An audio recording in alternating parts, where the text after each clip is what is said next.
Did you know you can control which object appear in front of or behind other in Samsung Note? This can be especially useful when you are making diagrams with overlapping shape, arrows, images, or handwriting. Let me show you how it works. First, open Samsung Note app, then open the note you want to edit. For this example, I have made a simple process diagram with some shape, text, and arrows. Remove your S Pen.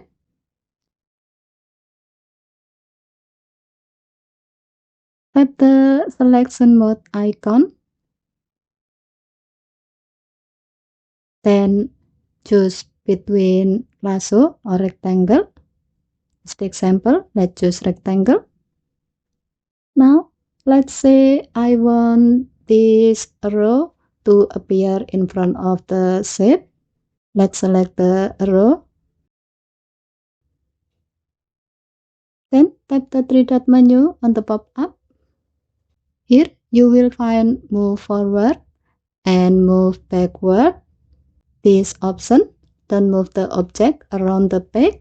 Instead, they change its layer order. Let's tap move forward. As you can see, the selected row now moves in front of the shape. And if I select it again and select move backward, it comes back in the behind.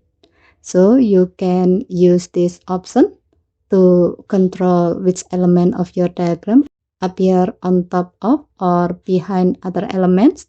This can be especially useful when you are making diagrams or notes with multiple overlapping elements.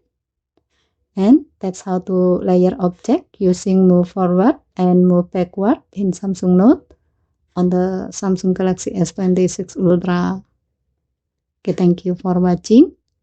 Please help to like and subscribe. Have a nice day.